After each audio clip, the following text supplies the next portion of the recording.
The president is returning to Washington this afternoon after attending Easter services with his family in Palm Beach. But he's also tweeting and talking today about immigration and the border wall, saying, quote, Border Patrol agents are not allowed to properly do their job at the border because of ridiculous liberal Democrat laws like catch and release. Getting more dangerous. Caravans coming. Republicans must go to nuclear option to pass tough laws now. No more DACA deal.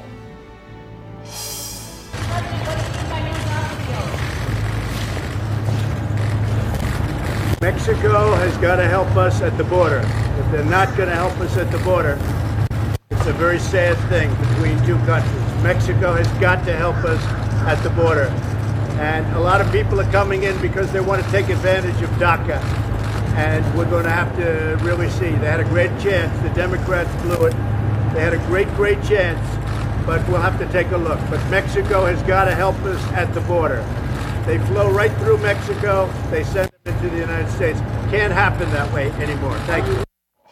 There was a report on a cable news station about these caravans, these migrants, and the president responded to what he saw on television via Twitter, as he often does, calling for, as you noted previously, the nuclear option within the Senate for Republicans to pass new immigration laws, something that Senate Majority Leader Mitch McConnell has said that he simply will not do. The president then went further on Twitter, attacking the Mexican government. He writes, quote, Mexico is doing very little, if not nothing, at stopping people from flowing into Mexico through their southern border and then into the U.S.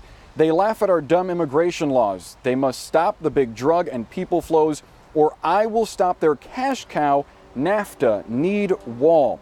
Before I get to a second tweet, I did want to make a couple of notes on this one. The president yet again threatening to pull out of the North American Free Trade Agreement, something that he has long said that he would do if Mexico does not do more to improve trade deals with the United States and doesn't do more on immigration. Though we should know that the president here isn't asking Mexico to pay for the wall, something that he did many times, as you know, Ryan, during the campaign.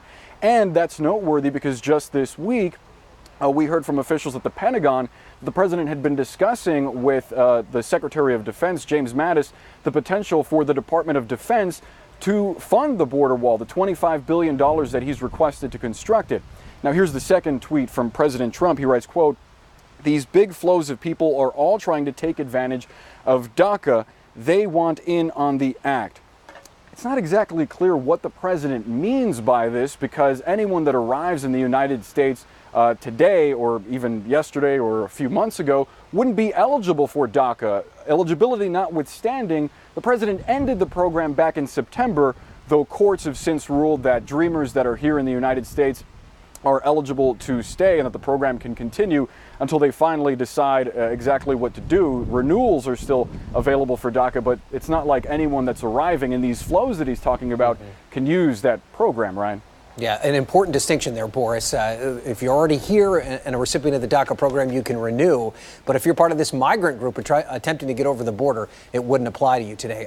Some other interesting things happening in West Palm Beach, Boris. The Secret Service investigating vandalism at the Trump International Golf Club. What exactly happened?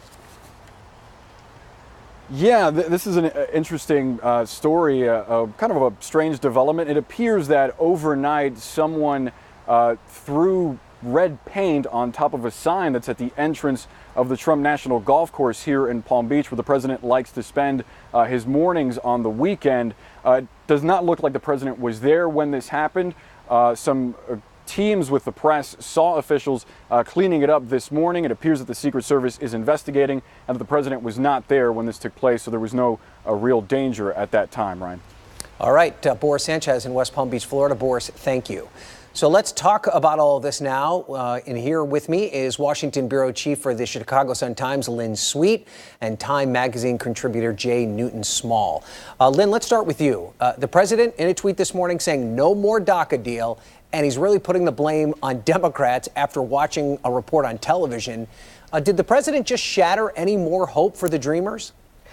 Let's take a look at the many ways that he has made a very this is a Easter holiday weekend, Passover holiday weekend. So right before he did those tweets, Ryan, And Jay, he also said Happy Easter, everybody. so DACA could be resurrected. You know, Jay and I and you cover Congress. Nothing is really ever dead. Rather, things just haven't happened yet, which is kind of where DACA is now. So the abundant ironies in these tweets are, he's the one who ended DACA. There would have been a DACA if he had done nothing. Then this kind of really weird thing where he's accusing people wanting to come over the border for a DACA program that doesn't exist, and he needs to be reminded he's the one who ended it. So in summary, this is another tough punch in the gut for people, real people, who are dreamers, who are on pins and needles, stress, anxiety over what their future is and the future of people in their family, coupled with more, with these tough deportations going on. And to have to do this on Easter, it couldn't wait a day. Yeah, it's important to point out, Lynn, it's more than just a political football here. Yes. There are families involved. Real people. Yeah.